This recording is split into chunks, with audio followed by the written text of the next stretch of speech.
बिस्मिल्लाहिर्रहमानिर्रहीम। Class I am your physics teacher. EMT की course का चैप्टर नंबर 5 डिस्कस कर रहे थे, जिसका नाम था कैपेसिटर्स एंड डाई इलेक्ट्रिक्स। इससे पहले हम पढ़ चुके हैं कि डाई इलेक्ट्रिक क्या होता है। हमारे पास एक इंसुलेटिंग मटेरियल होता है जिसको अगर हम कैपेसिटर्स की दो प्लेट्स के दरमियान में रख दें तो उससे कैपेसिटर की कैपेसिटेंस इंक्रीज़ हो जाती है। आज हम इसका एटॉमिक व्यू पढ़ने जा रहे हैं। आज हम डाई इलेक्ट्रिक की स्टडी करने जा रहे हैं एटॉमिक स्केल पे कि डाई इलेक्ट्रिक के अंदर इन रियल क्या होता है जिसकी वजह से पोल्स बनते हैं और क्यों पोलराइजेशन होती है और डाई इलेक्ट्रिक की कितनी टाइप्स होती हैं। सबसे पहले हम डिस्कस कर लेते हैं कि डाई इलेक्ट्रिक क्या होता है। डाई इलेक्ट्रिक जो है वो याद रखना है कि वो कोई कंडक्टिंग मटेरियल नहीं है, वो एक इंसुलेटिंग मटेरियल है जिसको अगर हम कैपेसिटर्स की दो प्लेट के दरमियान में रख दें तो वो क्या करेगा, वो चार्जेस को मूव नहीं कराता। आपने याद रखना है कि वो चार्जेस को मूव नहीं कराता, बट वो चार्जेस की एक दूसरे पे इलेक्ट्रोस्टैटिक फोर्स लगवाता है। चार्जेस इससे मूव नहीं करते हैं। जब इलेक्ट्रोस्टैटिक फोर्स लगती है तो उससे इलेक्ट्रिक इफेक्ट प्रोड्यूस हो जाता है। तो हम कह सकते हैं कि डाई इलेक्ट्रिक जो होता है वो इंसुलेटिंग मटेरियल होता है, वो कंडक्टिव मटेरियल नहीं होता। बट अगर हम उसको इलेक्ट्रिक फील्ड में रख दें, इलेक्ट्रिक फील्ड में रखने के बाद हम ये ऑब्ज़र्व करते हैं कि उसके अंदर जो चार्जेस हैं वो क्या करते हैं, एक दूसरे पे इलेक्ट्रोस्टैटिक फोर्स लगाते हैं जिसकी वजह से उसके अंदर इलेक्ट्रिकल इफेक्ट पैदा हो जाता है। बट उसमें पहले कोई इलेक्ट्रिकल इफेक्ट नहीं होता। ये तब होता है कि जब हम उसको किसी एक्सटर्नल इलेक्ट्रिक फील्ड के इन्फ्लुएंस में ले आते हैं तो उससे उसके अंदर इलेक्ट्रिक फील्ड एग्जिस्ट कर जाती है जो कि एक्सटर्नल इलेक्ट्रिक फील्ड को वीक करने की ट्राई करती है। Due to this reason potential decrease हो जाता है। इसको हम डिटेल से डिस्कस करते हैं कि किस तरह से अगर डाई इलेक्ट्रिक को रखा जाए तो कैपेसिटर की कैपेसिटेंस जो है वो इंक्रीज हो जाती है। कैपेसिटर में बेसिकली होता क्या है, इसमें हम सबसे पहले डिस्कस कर लेते हैं कि इसमें पोलराइजेशन होती है। पोलराइजेशन बेसिकली क्या होती है कि हमारे पास अगर कोई मटेरियल है, इसके न्यूक्लियस, ये न्यूक्लियस है, इस पर पॉजिटिव चार्ज है और इसके आउटर में इलेक्ट्रॉन मूव करते हैं जिस पे नेगेटिव चार्ज होता है। अगर हम इसको किसी एक्सटर्नल इलेक्ट्रिक फील्ड के इन्फ्लुएंस में ले आएँ तो ये क्या करता है कि पॉजिटिव चार्ज जो है वो एक साइड पे कंसंट्रेटेड हो जाता है और नेगेटिव चार्ज जो है वो दूसरी साइड पे कंसंट्रेटेड हो जाता है। तो इससे क्या बनता है, हम इस मॉलिक्यूल को कहते हैं कि अब इसमें डाईपोल बन गए हैं, दो पोल्स बन गए हैं। एक पोल जो है वो पॉजिटिव है और दूसरा पोल क्या है, नेगेटिव है। मतलब अब ये मॉलिक्यूल जो है ये पोलराइज्ड हो गया है, इसमें पोलराइजेशन हो गई है, इसमें पोल्स बन गए हैं, डाईपोल्स बन गए हैं। अगर हम इसकी कैटेगोरिकल डेफिनेशन की बात करें तो हमारे पास पोलराइजेशन क्या होती है, dipole movement per unit volume. Dipole movement per unit volume. हमारे पास डाईपोल मूवमेंट क्या होता है कि जब पोल्स बन जाते हैं तो हमें पता है एक साइड पे पॉजिटिव चार्ज होता है, दूसरी साइड पे नेगेटिव चार्ज होता है।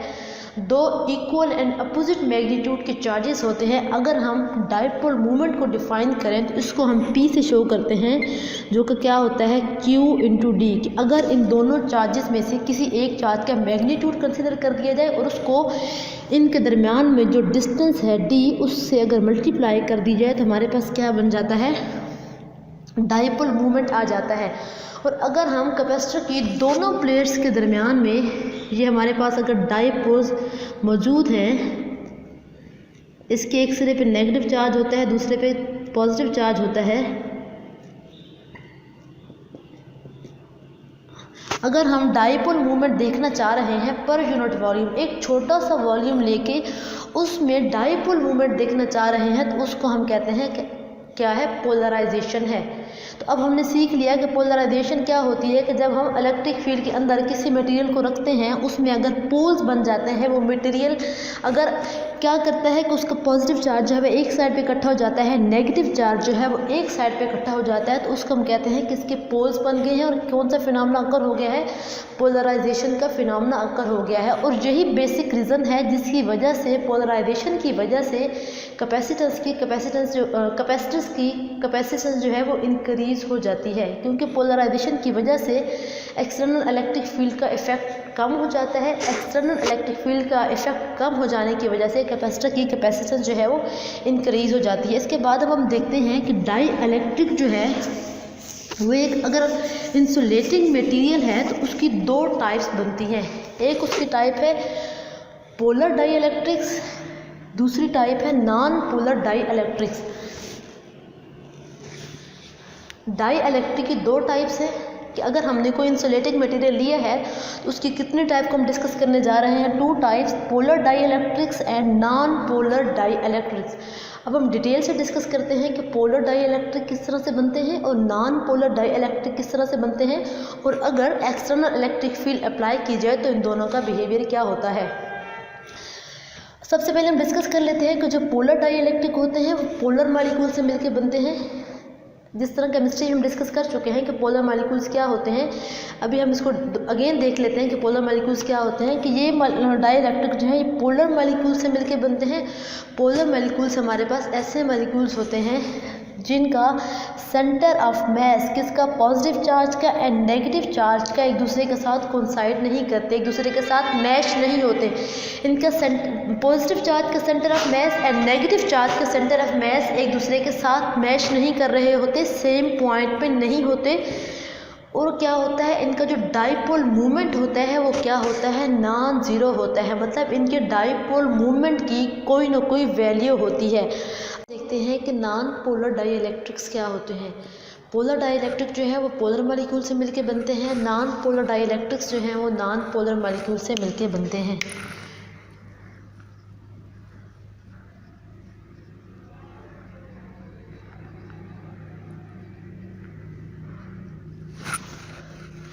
नॉन पोलर मॉलिक्यूल्स हमारे पास ऐसे मॉलिक्यूल्स होते हैं जिनमें परमानेंटली कोई डाइपोल मूवमेंट एग्जिस्ट नहीं करता, बट अगर हम इसको एक्सटर्नल इलेक्ट्रिक फील्ड के इन्फ्लुएंस में ले आए तो तब इनमें जो डाइपोल मूवमेंट है वो एग्जिस्ट करने लग जाता है। वैसे हम कहते हैं कि इनका डाइपोल मूवमेंट जो है वो ज़ीरो होता है in the absence of electric field.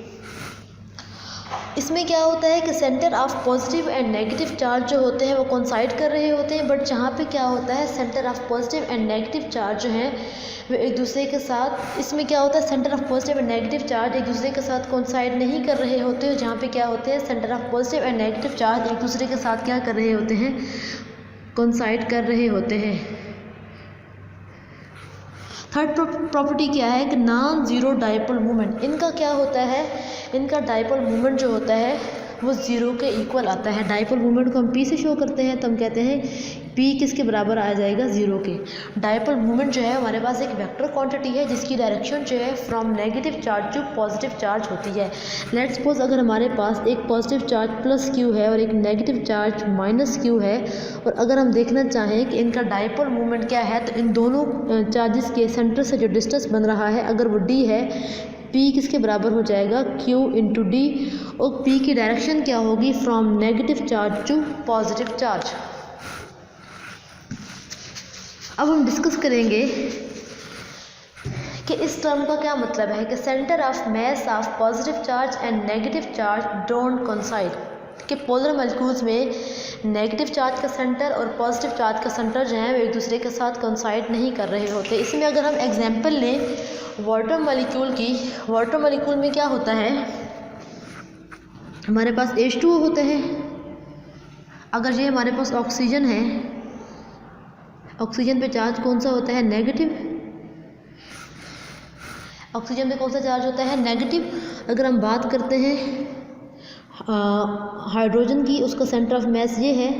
दूसरे हाइड्रोजन की बात करते हैं जिसका सेंटर ऑफ मैस ये है। अब हम देख सकते हैं कि हमारे पास ये हाइड्रोजन है, इस पे कौन सा चार्ज होगा, पॉजिटिव। ये भी हाइड्रोजन है, इस पे चार्ज कौन सा होगा, पॉजिटिव। और अगर हम देखें कि ये जो नेगेटिव चार्ज है, ये जो ऑक्सीजन है, इसका सेंटर ऑफ मैस कहाँ पे है, इस पॉइंट पे है। और अगर हम बात करें इस हाइड्रोजन की तो इसका सेंटर ऑफ मैस जो है इस पॉइंट पे है और इसका सेंटर ऑफ मैस जो है इस पॉइंट पे है। और अगर हम इन दोनों का सेंटर ऑफ मैस निकालें तो क्या होगा, इन दोनों का सेंटर ऑफ मैस जो है वो इन दोनों के इन बिटवीन में लाई कर रहा होगा, इस पॉइंट पे लाई कर रहा होगा। इन दोनों हाइड्रोजन का सेंटर ऑफ मैस जो है इन दोनों के दरमियान में होगा। और अगर हम टोटल देखना चाहें कि centre of mass of positive charges and centre of mass of negative charges. तो centre of mass of positive charges इस जगह पे एग्जिस्ट कर रहा है और centre of mass of negative charges जो है वो इस जगह पे एग्जिस्ट कर रहा है। तो इन दोनों के दरमियान में क्या है, डिफरेंस है। दोनों एक पॉइंट पे मैच नहीं कर रहे। अगर एक पॉइंट जहाँ होता दूसरा पॉइंट भी इसके ऊपर एग्जिस्ट कर रहा होता तब हम कहते हैं कोइंसाइड कर रहे हैं। इन दोनों का सेंटर ऑफ मास जो है वो सेम है, बट जहाँ पे हम देख सकते हैं कि दोनों का सेंटर ऑफ मास क्या है, डिफरेंट पोजीशन पे है। Centre of mass of positive charges and centre of mass of negative charges दोनों की पोजीशन जो है वो डिफरेंट है। इसकी वजह से हम कह सकते हैं कि दोनों के जो सेंटर ऑफ मास है वो एक दूसरे के साथ कोइंसाइड नहीं करते हैं। अगर ये एक दूसरे के साथ कोइंसाइड नहीं करते हैं तो हमें पता है कि वहाँ पे डाइपोल मोमेंट की वैल्यू नॉन ज़ीरो होगी। डाइपोल मोमेंट की वैल्यू ज़ीरो के बराबर नहीं आएगी। क्यों?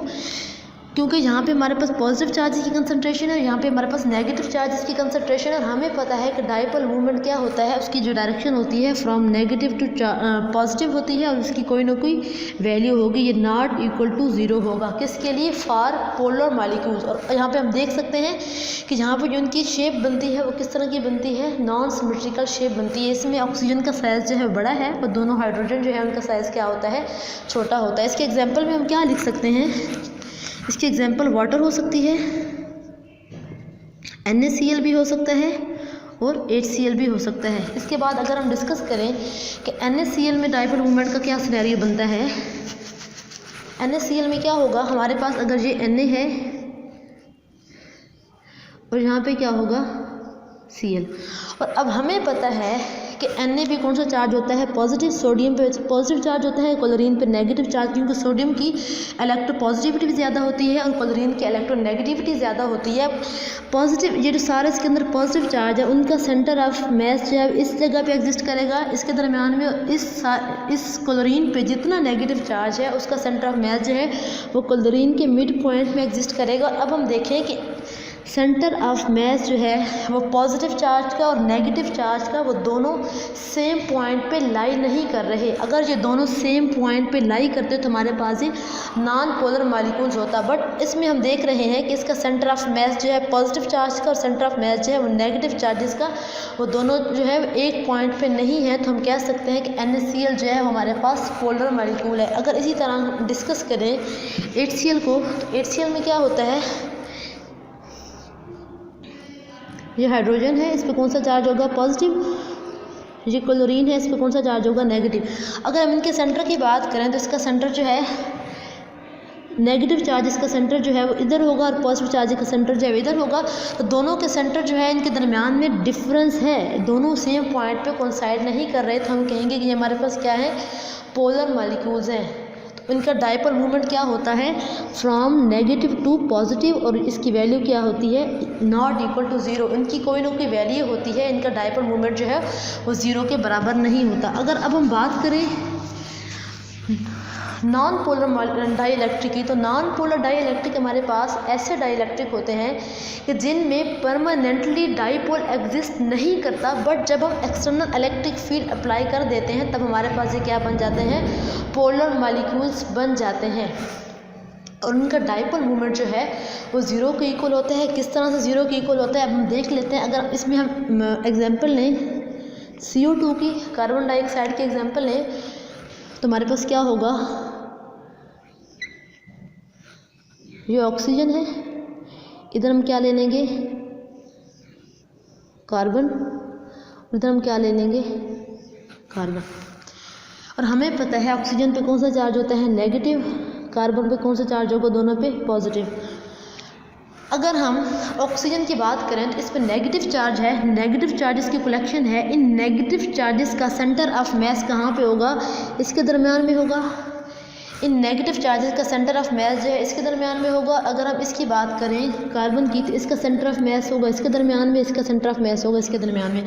और अगर हम पॉजिटिव चार्जेस मतलब दोनों कार्बन की बात करें, इन दोनों का अगर हम सेंटर ऑफ मास देखना चाहें तो इनका सेंटर ऑफ मास जो है वो इसी पॉइंट पे बन रहा है जिस पे सेंटर ऑफ नेगेटिव, जो कि सेंटर ऑफ नेगेटिव चार्जेस है। मतलब क्या है कि नेगेटिव चार्जेस का सेंटर ऑफ मास जो है जिस पॉइंट पे एग्जिस्ट करता है, पॉजिटिव चार्जेस का सेंटर ऑफ मास भी उसी पॉइंट पे एग्जिस्ट करता है। तो इस सूरत में क्या होता है, जो डायपोल मोमेंट होता है उसकी वैल्यू क्या होती है, ज़ीरो होती है। ज़ीरो होती है, बट उस वक्त तक जब तक हम कोई एक्सटर्नल इलेक्ट्रिक फील्ड अप्लाई नहीं करते। जब हम कोई एक्सटर्नल इलेक्ट्रिक फील्ड अप्लाई कर देंगे तो इसकी वजह से क्या हो जाएगा, उनके अंदर डायपोल मोमेंट जो है वो एग्जिस्ट कर जाएगा और मटेरियल जो है वो पोलराइज्ड हो जाएगा। अब यहाँ पे हम इस तरह से भी कह सकते हैं कि डायपोल मोमेंट की डायरेक्शन जो है वो क्या होती है, फ्रॉम नेगेटिव टू पॉजिटिव, और इसमें भी क्या होगी, फ्रॉम नेगेटिव टू पॉजिटिव, और दोनों का मैग्नीट्यूड जो होगा वो इक्वल होगा। इसको हम P1 कह दें, इसको हम P2 कह दें। यहाँ पे P क्या है, डायपोल मोमेंट है, इसको क्या कह सकते हैं, P1 माइनस P2, और दोनों का अगर मैग्नीट्यूड इक्वल है तो हम कह सकते हैं P1 माइनस P2, जो कि क्या आ जाएगा, ज़ीरो आ जाएगा। कि दोनों जो पॉजिटिव चार्जेस हैं और जो नेगेटिव चार्जेस हैं, अगर उन दोनों के सेंटर ऑफ मास जो हैं वो सेम पॉइंट पे एग्जिस्ट कर जाएं तो उस सूरत में क्या होता है, आपको मॉलिक्यूल जो है वो क्या कहलाता है, नॉन पोलर कहलाता है। नॉन पोलर क्यों कहलाता है, क्योंकि उसके डायपोल मोमेंट जो है उसकी वैल्यू क्या होती है, ज़ीरो होती है। और जब हम एक्सटर्नल इलेक्ट्रिक फील्ड अप्लाई करेंगे तो उसके डायपोल मोमेंट की वैल्यू जो है वो ज़ीरो से नॉन ज़ीरो में चली जाएगी। और इसमें क्या होता है, शेप जो है वो सिमेट्रिकल होती है, क्योंकि यहाँ पे दोनों साइड पे आप देख सकते हैं कि दोनों साइड पे इक्वल अमाउंट का पॉजिटिव चार्ज होगा। तो हम कहेंगे कि जहाँ पे जो शेप बनती है, जो सिमेट्री बनती है वो क्या, जहाँ पे जो शेप बनती है वो सिमेट्रिकल होती है, और पोलर मॉलिक्यूल में जो शेप बनती है वो क्या होती है, नॉन सिमेट्रिकल होती है। अब हम ये डिस्कस करते हैं कि डाई इलेक्ट्रिक को अगर कैपेसिटर्स की दो प्लेट्स के दरमियान में रख दिया जाए तो उससे क्या होता है। अगर डाई इलेक्ट्रिक को कैपेसिटर्स की दो प्लेट्स के दरमियान में रख दिया जाए तो उससे क्या होगा, ये हमारे पास अगर कैपेसिटर की एक प्लेट है, ये दूसरी प्लेट है, पहले क्या होंगे, डाईपोल जो है वो रैंडमली ओरिएंटेड होंगे, उनकी कोई डायरेक्शन नहीं होगी। ये डाईपोल है, ये डाईपोल है, ये negative charge positive, positive negative, negative positive, positive negative. ये उस वक्त तक है जब तक हमने कोई एक्सटर्नल इलेक्ट्रिक फील्ड अप्लाई नहीं की। बट अगर हम एक्सटर्नल इलेक्ट्रिक फील्ड अप्लाई करते हैं तो क्या होगा कि एक्सटर्नल इलेक्ट्रिक फील्ड जो है वो इन डाईपोल को मूव कराएगी, रोटेट कराएगी। लाइक अगर इस प्लेट पे पॉजिटिव चार्ज है, इस पे नेगेटिव चार्ज है, तो अब हमारे पास जो डाईपोल एग्जिस्ट करेगा उसके अंदर चार्ज किस तरह से डिस्ट्रीब्यूटेड होगा, यहाँ पे नेगेटिव होगा, यहाँ पे positive, positive negative, sorry negative positive, positive negative. अब क्या होगा, ये हमारे पास अलाइनमेंट हो गई है। पहले जो डाईपोल बने हुए थे वो रैंडमली ओरिएंटेड थे, बट जब हमने एक्सटर्नल इलेक्ट्रिक फील्ड अप्लाई की तो आप ये समझें कि एक सिरे पे यहाँ पे पॉजिटिव चार्ज है, एक सिरे पे यहाँ पे नेगेटिव चार्ज है। अगर मैंने इस तरह से रख दिया है और बाहर की इलेक्ट्रिक फील्ड भी इसी डायरेक्शन में है तो वो इसको रिपेल करेगी और ये चार्ज है मूव करता हुआ इस डायरेक्शन में जाएगा। तो अब ये रोटेट करेगा, इसमें क्या होगा, टर्निंग इफेक्ट पैदा होगा। हम कह सकते हैं कि इन पे टॉर्क की फोर्स एक्ट करेगी, टॉर्क लगेगा, जिसकी वजह से ये क्या हो जाएंगे, एक स्पेसिफिक अलाइनमेंट में आ जाएंगे। उससे क्या होगा, एक एक्सटर्नल इलेक्ट्रिक फील्ड है जो कि हमने अप्लाई की है, उसको हम E0 कह दें। अब क्या होगा, ये चार्ज पॉजिटिव है, ये नेगेटिव है, ये पॉजिटिव है, ये नेगेटिव है, ये पॉजिटिव है, ये नेगेटिव है। तो इसकी वजह से क्या होगा, ये दोनों जो हैं वो एक दूसरे के इफेक्ट को क्या करते जाएंगे, कैंसिल कर देंगे, क्योंकि दोनों का जो मैग्नीट्यूड है वो क्या होगा, इक्वल होगा। अब हम देख सकते हैं कि जहाँ पे चार्ज जो है और डाई इलेक्ट्रिक में किस तरह का एग्जिस्ट कर रहा है, ये पॉजिटिव चार्ज की लेयर बन जाएगी और ये नेगेटिव चार्ज की लेयर। तो इलेक्ट्रिक फील्ड जो है वो इस डायरेक्शन में आ जाएगी। ये कौन सी इलेक्ट्रिक फील्ड होगी, ये हमारे पास इंड्यूस्ड इलेक्ट्रिक फील्ड होगी। ये किस तरह से इंड्यूस्ड हुई है, जब हमने electric field external electric field के इन्फ्लुएंस में किसी भी डाई इलेक्ट्रिक को रख दिया। ये डाई इलेक्ट्रिक पोलर भी हो सकता है और नॉन पोलर भी हो सकता है। अब पोलर होगा तो क्या होगा, डाईपोल एग्जिस्ट तो कर रहे होंगे बट रैंडमली ओरिएंटेड होंगे, और जब इलेक्ट्रिक फील्ड देंगे तो ये स्पेसिफिक अलाइनमेंट में आ जाएंगे। बट अगर हम बात करें नॉन पोलर की, नॉन पोलर जो है वो इस फॉर्म में पड़े होंगे जहाँ पे पॉजिटिव चार्ज होगा और जहाँ पे क्या होगा, नेगेटिव चार्ज, नेगेटिव इलेक्ट्रॉन जो मूव कर रहे होंगे। बट जब हम इसको एक्सटर्नल फील्ड में लेके आएंगे तो ये क्या हो जाएगा, ये भी अपनी एक अलाइनमेंट कर लेगा, जिसमें पॉजिटिव चार्ज है वो एक साइड पे चला जाएगा और नेगेटिव चार्ज जो है दूसरे साइड पे चला जाएगा। तो इट मीन्स हम कह सकते हैं कि कहने को तो पोलर और नॉन पोलर में डिफरेंस है, बट अगर हम उनको एक्सटर्नल इलेक्ट्रिक फील्ड के इन्फ्लुएंस में ले आते हैं तो उस सिनेरियो में क्या होता है, पोलर और नॉन पोलर का जो इफ़ेक्ट होता है वो ऑलमोस्ट सिमिलर होता है, क्योंकि दोनों में क्या होता है, पोल्स बन जाते हैं। नॉन पोलर में पोल्स बन जाते हैं, बट पोलर में क्या होता है, पोल्स पहले से एग्जिस्ट कर रहे होते हैं। अब एक इलेक्ट्रिक फील्ड हमने अप्लाई की और एक इलेक्ट्रिक फील्ड जो है वो इंड्यूस चार्जेस की वजह से या पोलराइज चार्जेस की वजह से पैदा हुई है, जिसको हम ई इंड्यूस कह रहे हैं। अब ये इलेक्ट्रिक फील्ड अब इस डायरेक्शन में है और ये इलेक्ट्रिक फील्ड इस डायरेक्शन में है, तो हम कह सकते हैं कि नेट इलेक्ट्रिक फील्ड जो है वो क्या हो जाएगी, ई नेट की बात करें तो ये क्या हो जाएगी, ई नॉट माइनस ई इंड्यूस्ड। अगर टोटल में से कुछ अमाउंट कम हो रही हो तो इट मीन्स कि टोटल मतलब जो इलेक्ट्रिक फील्ड हमने अप्लाई की है उसमें से कुछ अमाउंट माइनस हो रही है, तो इसका मतलब है कि नेट इलेक्ट्रिक फील्ड क्या हो रही है, रिड्यूस हो रही है। अब बात जो है बहुत इंटरेस्टिंग है और समझने वाली है कि अगर जो है नेट इलेक्ट्रिक फील्ड जो है वो रिड्यूस हो रही है तो हमें एक फार्मूला पता है, E is equal to VD। अगर E रिड्यूस हो रही है तो इसका मतलब है कि V भी क्या हो रहा है, रिड्यूस हो रहा है। V क्या है, पोटेंशियल। किसके बिटवीन में पोटेंशियल, कैपेसिटर्स की दो प्लेट्स के बिटवीन में पोटेंशियल। अगर ये पोटेंशियल कम हो रहा है तो बहुत इंटरेस्टिंग बात है कि अगर ये पोटेंशियल कम होगा तो क्या होगा, हमें पता है कि कैपेसिटर कब तक चार्ज होता है, कैपेसिटर उस टाइम तक चार्ज होता है जब तक इन दोनों प्लेट्स के इन बिटवीन पोटेंशियल जो है वो बैटरी के प्रोवाइडेड पोटेंशियल के इक्वल ना हो जाए। तो अगर इस प्लेट्स के दरम्यान में पोटेंशियल कम हो रहा है तो बैटरी क्या करेगी, मज़ीद चार्जेस को भेजती जाएगी, मज़ीद चार्जेस को भेजती जाएगी और क्या होता जाएगा, इन कैपेसिटर्स की प्लेट पे ज़्यादा से ज़्यादा चार्ज स्टोर होना शुरू हो जाएगा। और हमें पता है C इज़ इक्वल टू क्या होता है, QV। इलेक्ट्रिक फील्ड कम हुई, V क्या हो गया, रिड्यूस। जब V हुआ रिड्यूस तो बैटरी ने क्या काम किया, बैटरी ने मज़ीद चार्जेस को डिपॉजिट करना शुरू कर दिया ताकि कैपेसिटर जो है वो चार्ज होता रहे। किस वक्त तक चार्ज होता रहे कैपेसिटर के, जब तक कैपेसिटर्स की दोनों प्लेट्स के दरम्यान में पोटेंशियल जो है वो बैटरी के प्रोवाइडेड पोटेंशियल डिफरेंस के इक्वल ना हो जाए। बेसिकली हमारा डाई इलेक्ट्रिक इंसर्ट करने का मकसद यही होता है कि हम यहाँ पे पोटेंशियल की वैल्यू को डिक्रीज़ कर दें। अब पोटेंशियल की वैल्यू डिक्रीज़ होगी तो बैटरी जो है वो मज़ीद चार्जेस भेजेगी, चार्जेस की अमाउंट जो है वो अब इंक्रीज़ होगी। जब चार्जेस की अमाउंट इंक्रीज़ होगी तो इसके रिज़ल्ट में क्या होगा, कैपेसिटेंस जो है वो इंक्रीज़ हो जाएगी।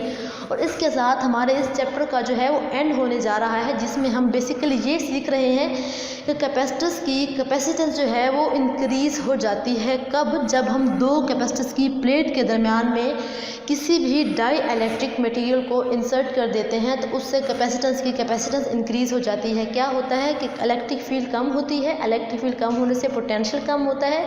जब पोटेंशियल कम होता है तो बैटरी मज़ीद चार्ज इंड्यूस कराती है, बैटरी के मज़ीद चार्ज देने की वजह से कैपेसिटेंस क्या हो जाती है, इंक्रीज़ हो जाती है।